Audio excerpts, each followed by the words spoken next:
Davy O'Shea works as a sparker for Nikola Tesla, implementing his wireless electricity technology to the streets of London in 1888.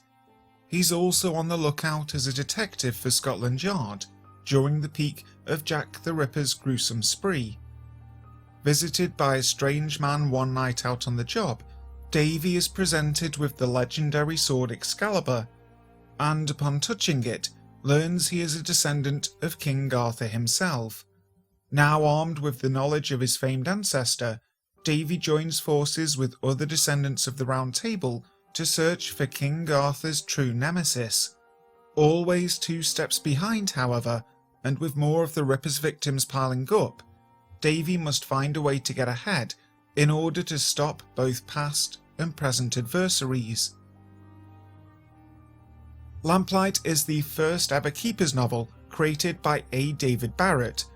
You can find it now on Amazon, on Kindle, hardcover and paperback, and also soon in audiobook format, narrated by the fantastic, if I may say so, Matt Taylor, aka me. So, check out Lamplight using the link in the description box. It's an incredible read and a very, very good listen too.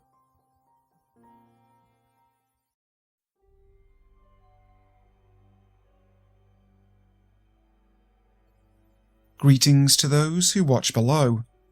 Before we start today's video, I'd like to say thank you to those who dwell below: Steffi Ray, Lefty Kim, M.A. Way, Julie B, Chris, BLK Chris, Tegan S, Tesos Keramaris, LT Punisher 666, Wicked Witch, Christina Groves, and Lisa Watts.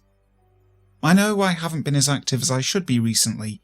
This is due to a new job and also a lot of other projects that I have underway, one of which you would have heard about in the pre-roll, Lamplight. Make sure to check it out because it is an absolutely fantastic book, and the audiobook will be coming very, very soon. But for now, it's time to carry on with our US paranormal tour, and today we're heading over to Nevada. So, sit back, relax, and enjoy.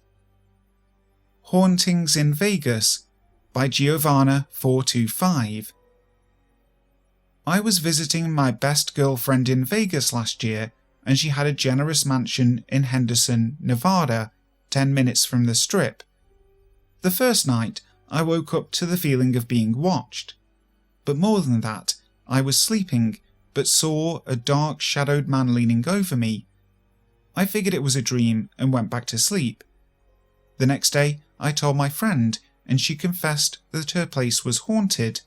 I believe in that stuff, but brushed it off. We went out for lunch, and when we came back, all my stuff in the closet was thrown onto the floor. Apparently, the closet is where it likes to stay, and it was angry I put my stuff in there. Still not believing, I figured it was her little brother or something. I put my stuff back and went to take a shower. That was a bad idea. While I was showering, mind you, there were no vents or air conditioning or windows in the bathroom. The shower curtain blew in with full force into me while I was taking a shower, and scared me. It took all of my courage to open the curtain, but nothing was there. However, the steam on the walls was dripping. I wasn't even taking a hot shower, and the condensation was red. I went out to the main room and my friend was sleeping. I asked her if she had opened a window, but she wasn't even awake, so she couldn't have. I went back into the bathroom and there was a swirl drawn into the steam on the mirror. We go about our day and I tell her all about this. She's shocked and simply says, "I guess he doesn't like you. He's never been that bad with other people that have slept over. I really think it's because you are Catholic and you're wearing a cross. I once tried putting candles and holy water in the room, but he knocked stuff over when I came back in." I'm thinking, what am I doing in this house? They moved into the house a few years ago and everything was fine. Then one night my friend woke up to the smell of something burning. She walked around and looked. Nothing. She got back in bed. She woke up again to her closet light on, balcony open, and overhead lights on. That's not all. The fire alarm was going off. She gets up, opens the door, and the alarm goes silent. She figures someone is burning something outside, or that she was sleepwalking or something, and gets back in bed. Again, the alarm goes off. Then the one in front of her mum's room alarms, and they smell the burning smoke/burning hair smell. Her dog at this point is going nutso, barking at the closet and then running out of the room, and barking at her room, not going in. This went on for hours until she went into her mother's room, went under the covers and slept it out. Ever since, things have happened daily. Finally, it was time for me to go, and it was my last night there. I went to bed, no problems with the balcony open, but with a large rock holding it only partially open. I go to sleep. I wake up around 3 a.m, and all the lights are on, the television is blasting, and my friend is sound asleep, so I know she didn't turn anything on. Her dog is staring at the closet frozen, the balcony is wide open, and the rock is outside on the balcony. If you're thinking it's the dog, this rock weighed at least 25 pounds. I was freaking out, but just kind of tried to keep calm because he knew when you were scared. So I got up and talked to him saying, "If you want to watch TV, that's fine. I'm turning down the volume so I can sleep, that's all." I turned it down and went to sleep. That was my experience in Vegas, and I know a lot of other people have had weird things happen in Las Vegas. I believed in ghosts before, but this was unexplainable. The Goldfield Hotel. The Goldfield Hotel is one of those Nevada properties that, despite a series of natural disasters and changing hands between owners, has continued to capture global attention for decades. Goldfield sprang to life in 1902 and damn near overnight, after large deposits of gold were discovered on the surrounding hillsides. Thousands of people flocked to what was considered to be one of the last great gold rushes in the American West, catapulting the population from a few dozen to 20,000, forming the largest town in Nevada. While the Goldfield Hotel was once famous as the most lavish hotel in Nevada's biggest and wealthiest boomtown of its era, the historic building is renowned for being another thing altogether, one of the scariest places on Earth, drawing paranormal pros from all over, including the regularly visiting Zach Bagans and his Ghost Adventures crew.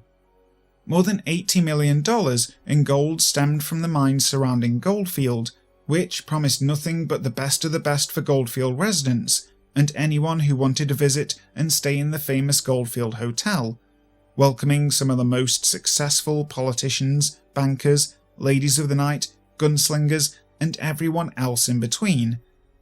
Built in the heart of the town, the Goldfield was one of the most opulent buildings in town, and acclaimed as the finest hotel between San Francisco and Denver.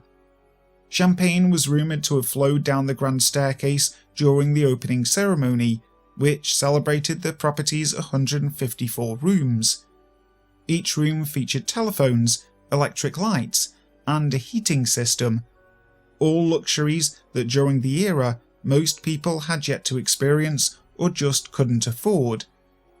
The mahogany-panelled lobby was furnished with upholstered leather benches, crystal chandeliers, and gold leaf ceilings. Plus, the property had an elevator, an extremely rare extravagance during the era, which, running at 300 feet per minute, made it the most modern elevator west of the Mississippi and the fastest in the state. The man behind the hotel was George Wingfield, a successful and wealthy banker, mining magnate, and joint owner of the booming Goldfield Consolidated Mines Company. However, as with many boomtowns, Goldfield's mines eventually dried up, causing the population and stream of hotel guests to dwindle. The hotel went through a series of owners, including the US Army during World War II and a private owner in the 1980s who sank millions into renovations, but never opened the Goldfield Hotel for business. The hotel's last owner, Red Roberts, did little to change the property after purchasing it in 2003. Today, Red Roberts' son, owns the hotel.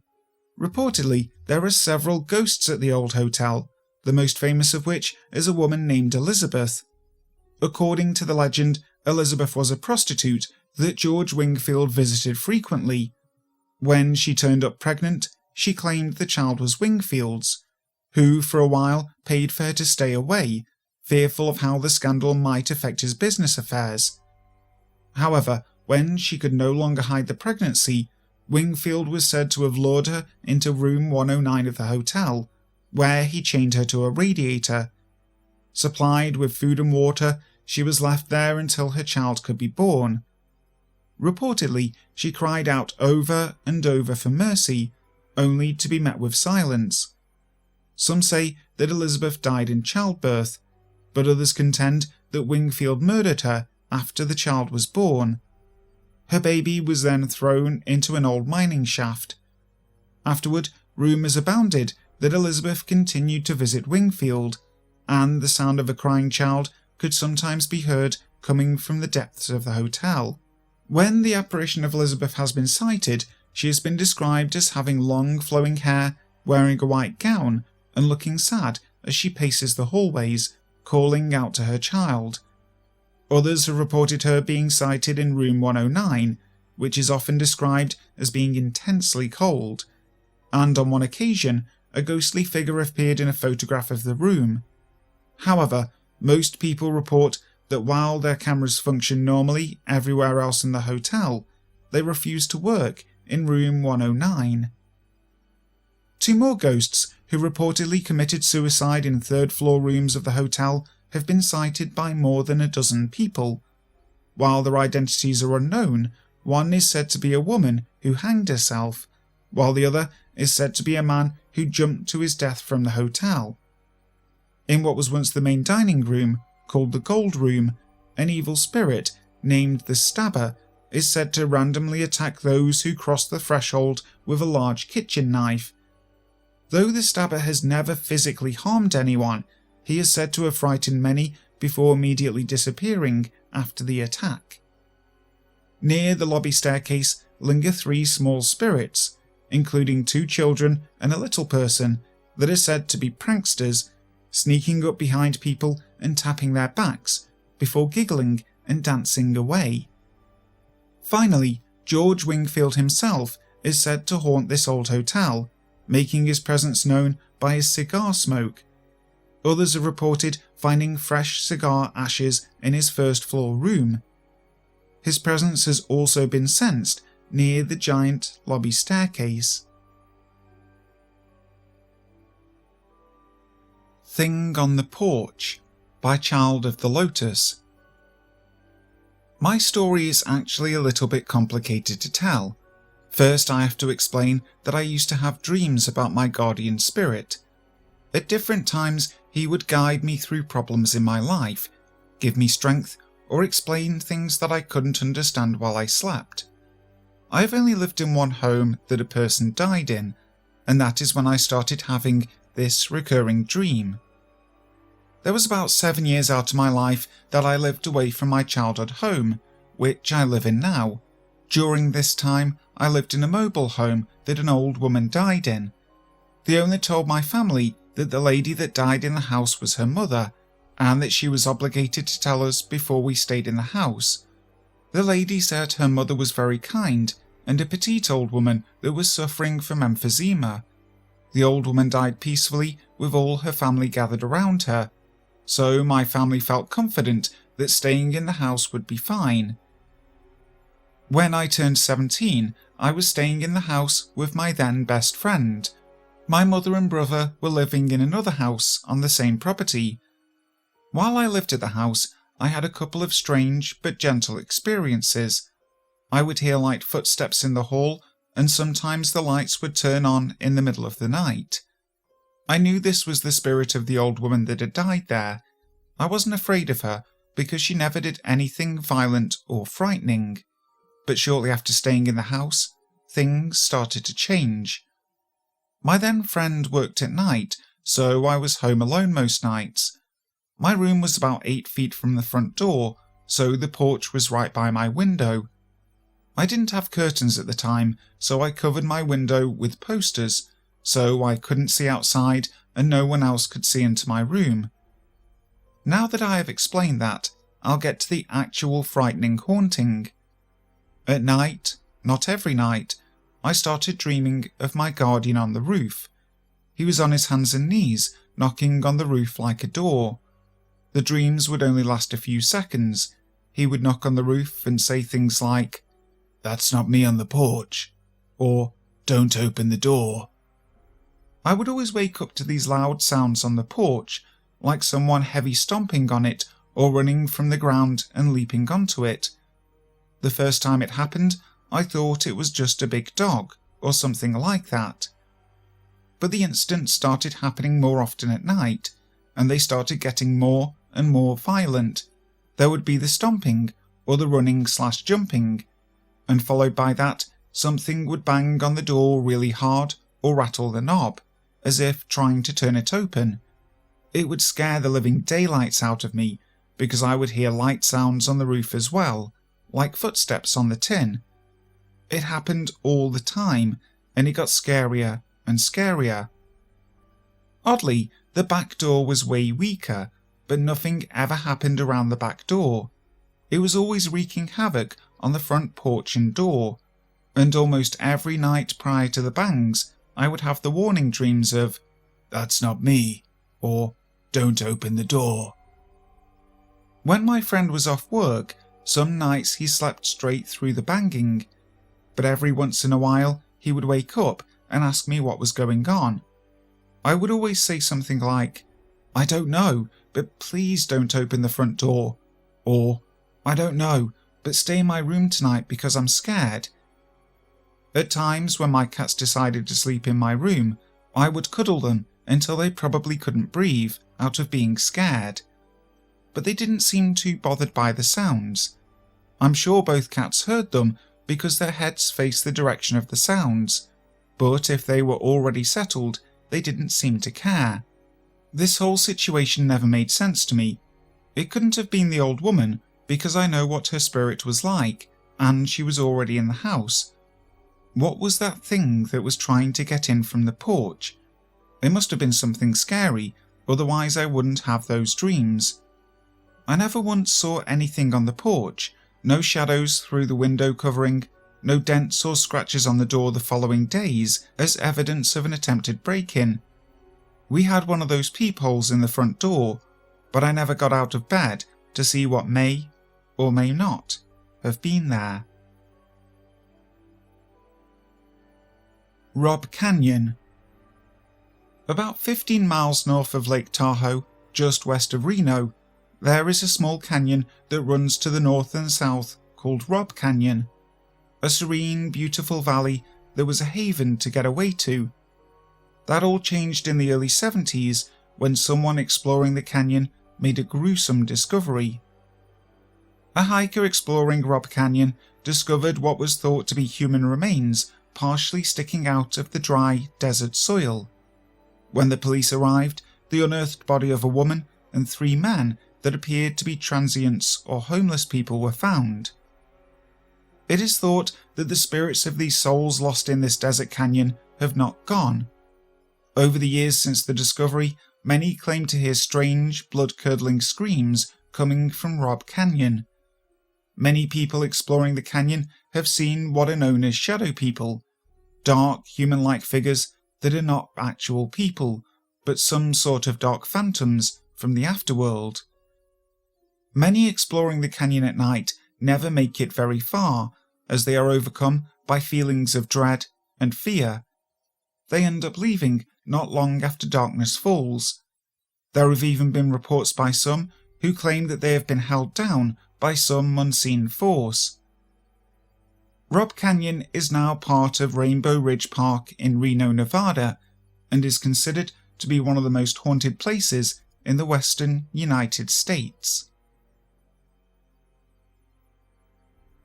Tall White Woman by DRDd. Throughout all of my life, every house I have lived in was haunted in some way, even the one I live in right now. But the most recent or vivid experiences I've had are more off-putting. The first thing that I remember that happened when I moved from Incline Village to Sparks happened when I was home alone after school. I'd just got back home and my parents left to go run errands, and I would spend most of my time in my mother's room watching TV. Her queen-size bed separated the small room like this. If someone walked in through the door, to the right side would be the queen-size bed, and farther to the right of the bed would be the closet sliding doors with mirrors on the front, so it reflects everything in the room. I was fairly young, about 7 years old, and I'd been watching some spooky stuff on mummies and silly things, like the old Are You Afraid of the Dark show. I'm just feeling pretty freaked out, and I hear the door to the room creak open. Thinking it was my parents who just came back home, I called out to my mum. The door opened all the way very slowly, and this woman walks in. She looked like a very tall Caucasian woman who had this weird towel wrapped around her head. Anyways, I jump over to the side of the bed facing the sliding doors and lie flat on the ground, and just watch this woman, through the mirrors, walk to the end of the bed and look towards the door leading to the backyard. And then she sits down on the bed. I can visibly see the bed squish down where she's sitting and hear the springs creak. She stays like this for what seemed a few minutes, and finally, after I blink, she stands up and walks through the door leading outside. After seeing that, I could not move from my lying position on the floor, and just stayed there for a good hour until my parents came home. And I mean, I could not move. I wanted to and tried to, but I felt weighed down and couldn't even move my fingers. That was the first time I saw her.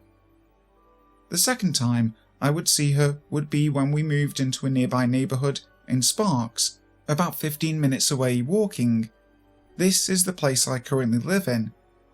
This time I was around 12, coming back from school on my scooter.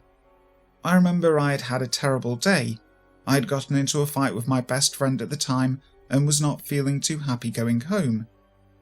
But eventually I got to the point on my street where there is this little bit of a hill where you can see my house.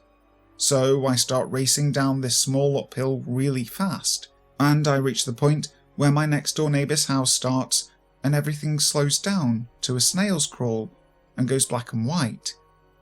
It was slowed down enough to the point where I was able to think, what just happened?